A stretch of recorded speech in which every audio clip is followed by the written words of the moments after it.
Hello, everyone. Welcome back to the Jay's Fit Down podcast. Of course, as always, I'm your host, Jay, and here with Nick Winkler back on to discuss the NFL Conference Championship round coming up this weekend. The 49ers and the Eagles, and then we got the Cincinnati Bengals and the Kansas City Chiefs on the AFC side. So some great games to talk about here, but thanks for coming on, man, and let's get rolling.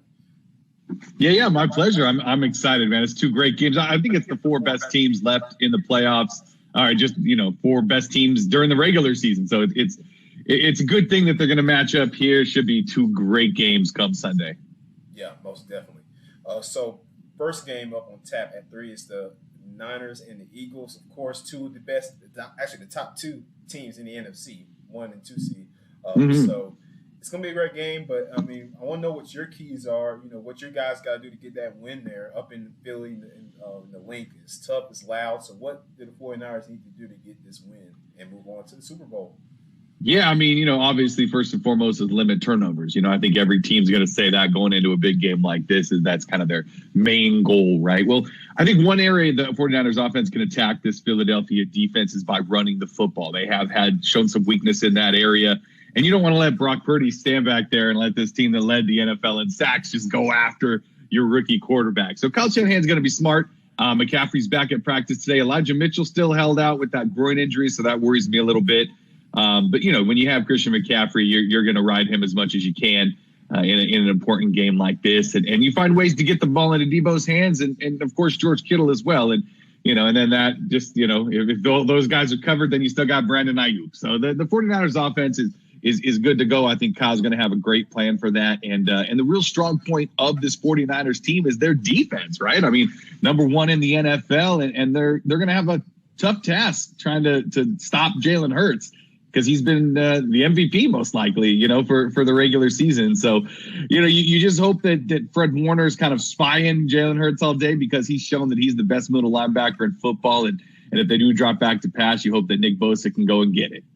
Yeah, yeah. I mean, just ferocious defense there, that kind of swarm identity. Like everybody's in football. I want 11 hats to the ball. That's kind of the mentality that DeMeco Ryans is kind of instilled into these guys this year, and like we're going to everybody just to the ball, get them down, and that physical, fast defense, and you love to see that. It's one of the reasons why they have the number 1 D in the league. They have like the last couple of years now, so I'm excited for it, man. And this should be a pretty good game. Who you have any specific X factors? Both either team that is going to be crucial to their team getting the win. Yeah, I mean, it's probably going to be Brock Purdy for the 49ers, right? I mean, it's going to be that guy who doesn't make the mistake, who comes out on top. And he's got a lot on his plate. He's talking about a guy who hasn't played much in the NFL, but he's played a bunch in college. So he definitely knows what it takes to win a football game.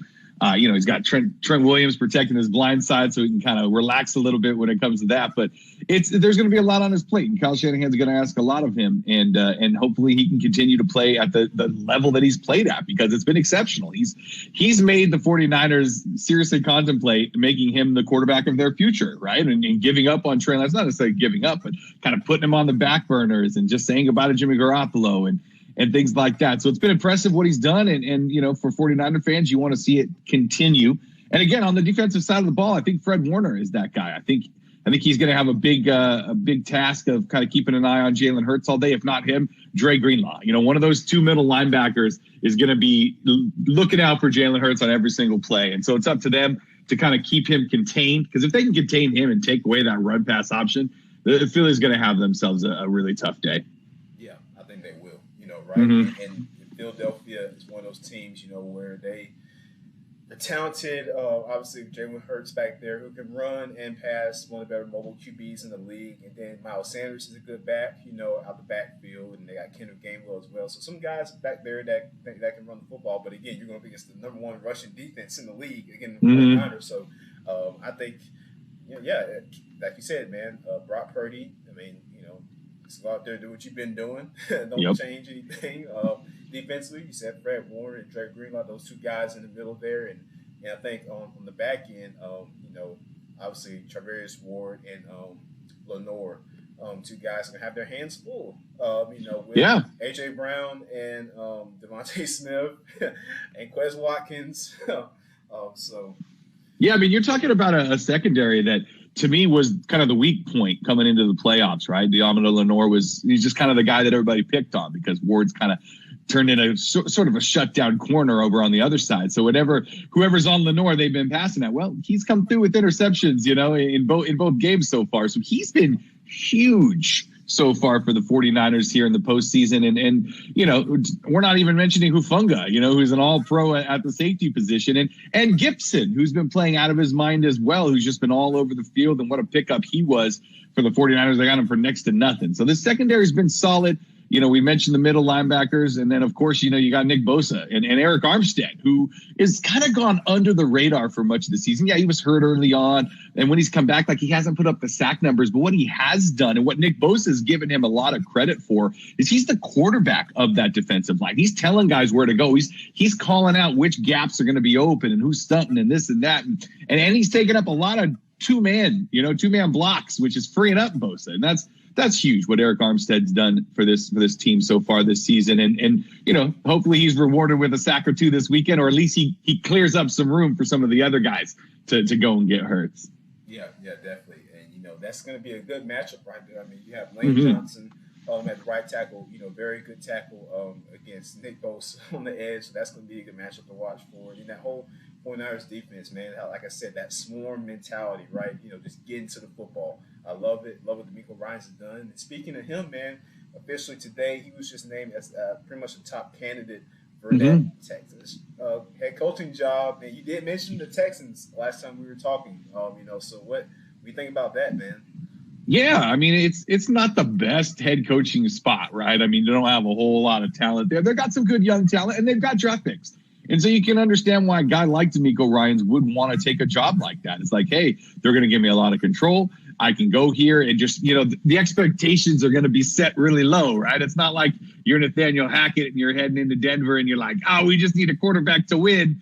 And then you don't, after you get that quarterback. So it's going to be, I think that'd be a perfect landing spot for DeMeco Ryans. Obviously, I don't want him to get too distracted with that right now. I guess his wife is also from Houston. So that it makes a whole lot of sense when you kind of read between the lines of what's going on there. And to be honest, Houston would be smart to hire DeMeco Ryans. The guy's a genius. He's been fantastic, leading this defense for the last couple of years, and he'll bring that mentality and, unfortunately, probably a couple of 49ers coaches with him to Houston if he does take over there. Yeah. I mean, like you said, just that mentality, man, and bringing that over to the Texans possibly, which is what they need, right? They just need that. They do. That rejuvenation, that, just that fast mentality, just that, hey, you know what, we're going to, I mean, because like I said, they got some good young players. I mean, Derek Stingley, he was amazing this year as a rookie.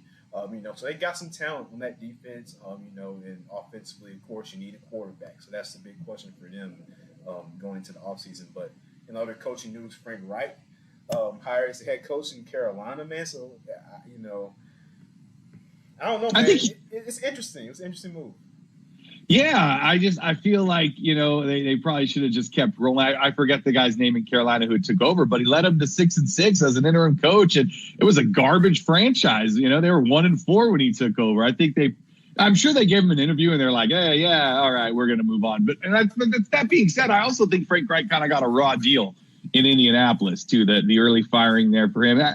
They keep throwing these old quarterbacks at him, or these garbage quarterbacks, and expect him to be like, okay, take this team to the next level. It's like Phillip Rivers. Yeah, he had an okay year in Reich's first year, and they went to the playoffs. But then it was Carson Wentz.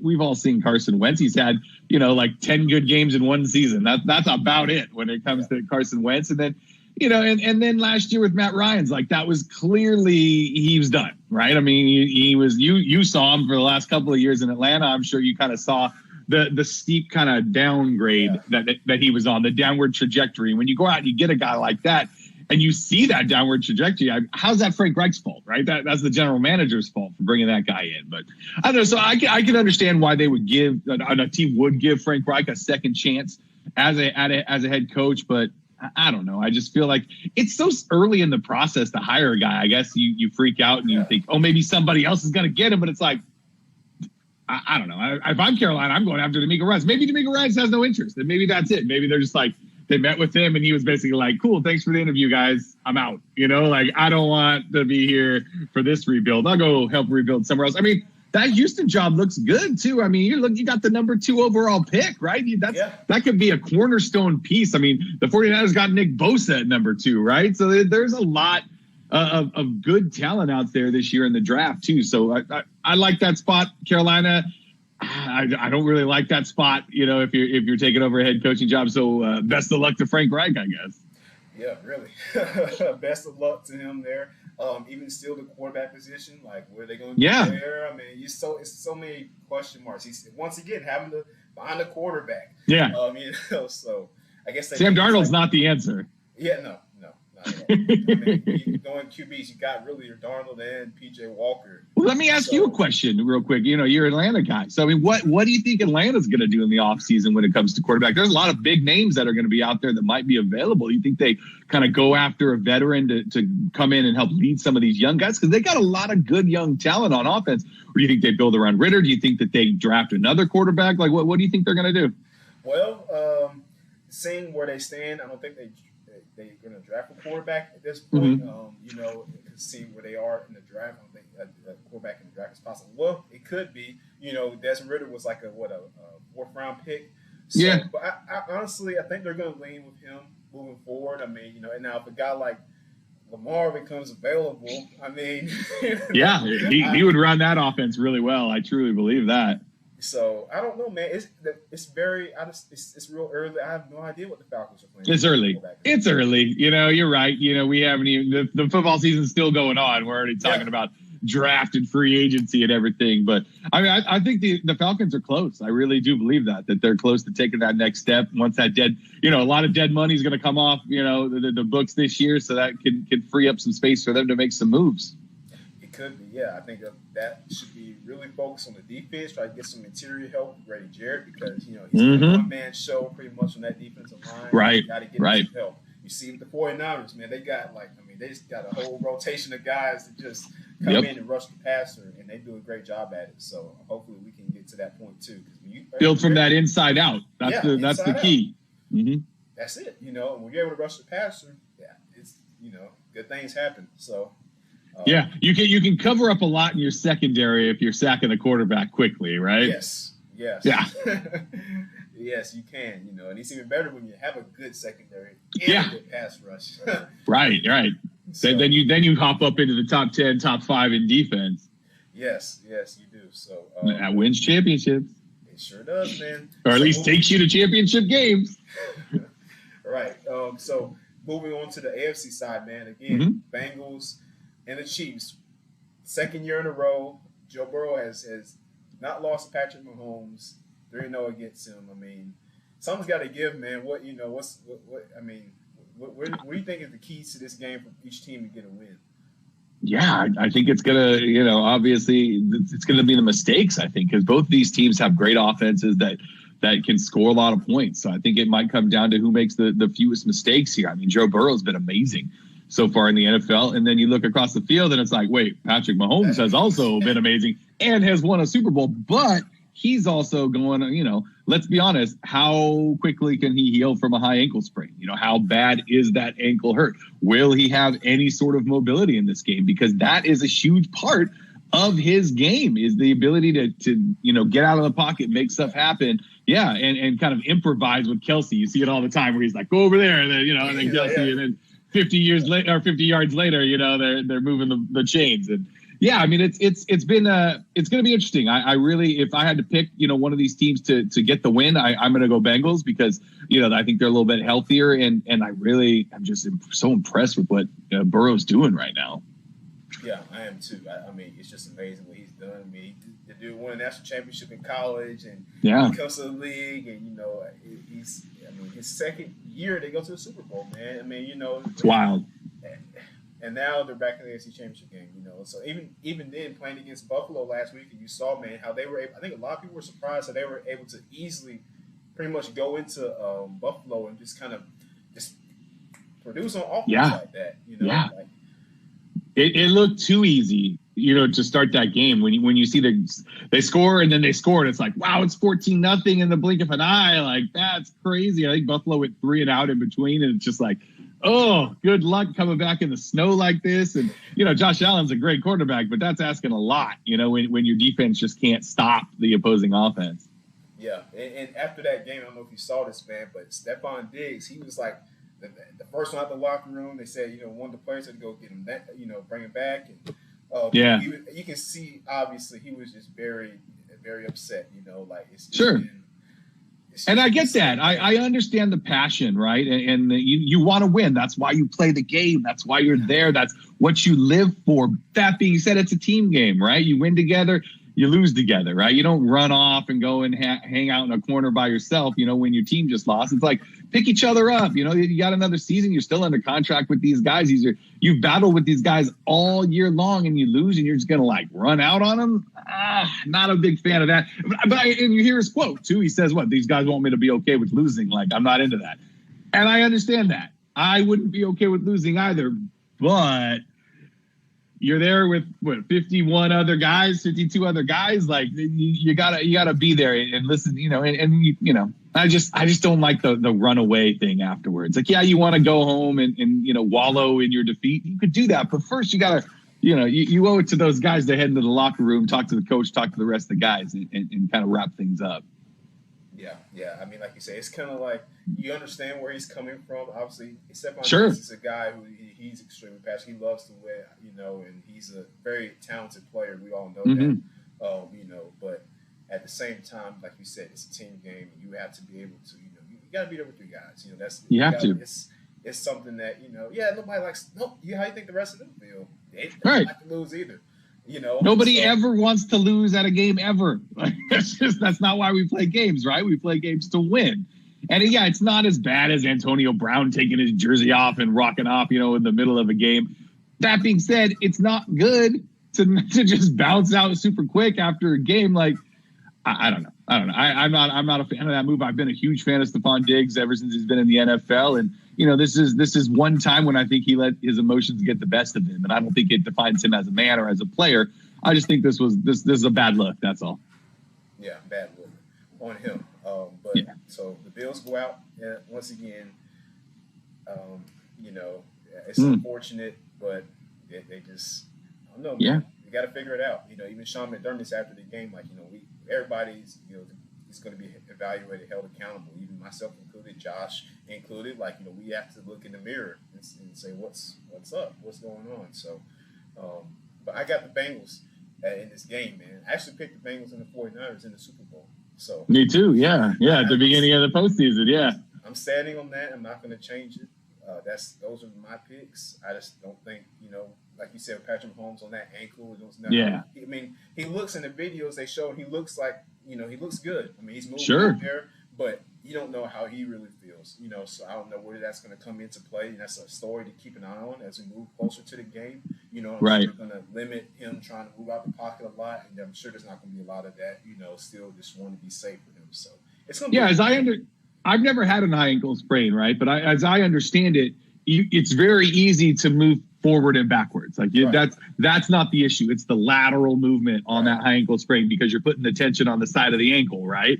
And so those are his moves, right? He's like ducking in the pocket and then running out. It's like it just takes one little duck to put too much weight on that ankle, and who knows what could happen. He's a great quarterback. He's got a great offense around him. He's got a great team around him. He's got a great coach, calling the shots over there. But yeah, I'm with you. I think that it might be a little too much to overcome. This is a really good Bengals squad that's going to be in the Super Bowl for a second straight year. I get the feeling. Yeah, me too. So it's going to be fun.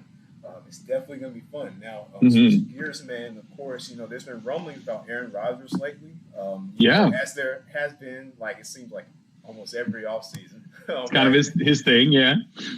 But so the Packers, there's rumblings that they would be willing to move him, but not in the NFC, of course. But right, no way. And the team that kept popping up, man, in a lot of reports was the Jets. What do you think? Makes sense, right? I mean, they went out and they signed Nathaniel Hackett as the offensive coordinator, who was an offensive coordinator, or he was the head coach he was the offensive coordinator for. Yeah, for him in Green Bay, and they had a great year. So that it makes a lot of sense. It's just what's the package, right? What can the Jets give to Green Bay? Because I think Green Bay is ready to move on. That's $50 million that they owe Aaron Rodgers. That if they're not even making the postseason, it's like, should we be paying a guy that much money for this, or is it time to kind of hit the old reset button and reboot this thing? So I think the Jets, they should give up whatever they can to go get this guy, because they got a good defense. They kind of buckled towards the end of the season, but for most of the year, they were a top 5 defense, and they've got some great young weapons at running back and at wide receiver. And then you add an Aaron Rodgers into that mix. I love it. I think it'd be a great move for the Jets. Yes, it would be. So that's going to be something to keep an eye on, because again, Aaron Rodgers, he's still, say what you want, man, he's still a great quarterback. Sure. At the end of the day, and so you put him on a team like that, man, I think they can go far, because again, they got those solid pieces around. Because in Green Bay, it's like he was kind of hand holding those offensive players a little bit, especially the wide receivers, right? I mean, he wanted good wide receivers, and then he had one for a few years, and then they let him go. They're like, oh, Devontae Adams, we don't need you anymore, and it's like, what are you doing? Right. You trying to piss off Rodgers? Because success. Yeah, so I think, the Jets, man, it could happen. I mean, it could happen. It wouldn't shock me at all. Another team to watch out for could be the Titans, possibly. Yeah.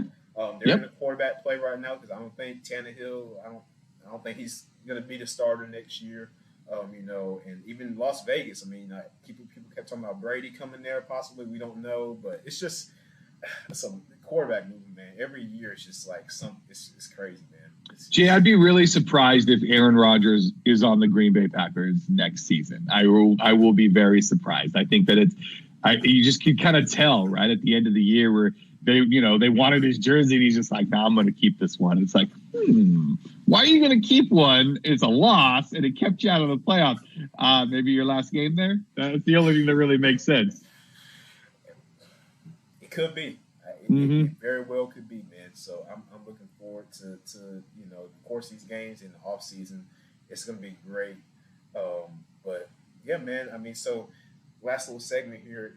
Who would you say, man, is your MVP for this season? Because they announced the finalists the other day, and in that list you had, of course, Joe Burrow, Patrick Mahomes. I believe Josh Allen was there too, was he? And I think Justin Jefferson was up there. Jefferson, yeah. So, who do you? Maybe for you, it's not even any of those guys on the list. I mean, but who's your MVP, man, for the 2022 season? I think it's Jalen Hurts. I really do. I mean, you saw how great he was when he was out on the field, and then you saw how bad the Eagles were when he wasn't on the field. So I think that says a lot also about who he is as a player, what he means to this organization, and how he runs this offense. It's been phenomenal. He's had a great year. Now, I think that's going to continue this weekend? No, because he never played the 49ers defense all year. But we're talking about a regular season award here, and any one of those guys, I think it would be fitting. It'd be fine. I wouldn't be like, oh no, what, Josh Allen, what? Like, you look at his numbers and it's great. And where's Buffalo without him, right? Where's Kansas City without Mahomes? Where's Minnesota without Justin Jefferson? So any of these guys could easily be there. I mean, where are the 49ers without Nick Bosa? You're talking about a guy who had 18 and a half sacks, and numerous uncounted times where he's taken up 2 guys and then someone else is making the play. So, I mean, there's a lot of guys that could have easily been on this list around the NFL, but they're all fitting. And yeah, to me, I think Hurts is probably the top guy. Yeah, I agree. I agree with you. It's gonna. I think it's gonna go to Jalen Hurts. I mean, that's just my personal opinion, because again, what he's done. I mean, in the leap that he's made. I've talked about it the last couple of times on the podcast here, but he's from his first couple of years, man, he has made a jump. And it's been significant for them. Like you said, when he's not playing, you can see like the downgrade in the offense's play. Right. He's not on the field, so that's a significant thing to me. You've also got a guy like Mahomes, who could easily win it as well. I mean, he lost a top 5 wide receiver in Tyreek Hill and still put up incredible numbers. So, yeah, I mean, it's amazing what he's done too. So I wouldn't be mad if he got it either. Yeah. I mean, so all these guys, man, I just think the league is shifting now to these quarterbacks. It's going to be fun to watch. I mean, Jalen Hurts, Brock Purdy, I'm throwing him in there. So for all you guys should out there, I'm putting Brock Purdy in there. You have to. This guy is a beast. All he does is win. So Josh Allen. I mean, Trevor Lawrence, even as well. So it's gonna be fun, man. I like the way where the league is heading. I like it. Yeah, same here. Yeah, good youth movement going on. Yes. So, but Nick, any last thoughts here before we wrap up the podcast here, man? Man, I'm just really excited for this weekend. I think we got 2 great games scheduled, and I think they're both going to deliver. Me too. It's going to be fun. Make sure you guys are tuning into that. Again, 49ers and Eagles on Sunday on Fox, and the Bengals and the Chiefs, 6:30, CBS on Sunday. 2 great games to decide who will face each other in the Super Bowl. I'm excited, man. I can't wait. Same here, man. But thank you, Nick, for joining us today on the podcast. You bet. Appreciate it, Jake. Of course. You have a good one, man. You too. See you, dude.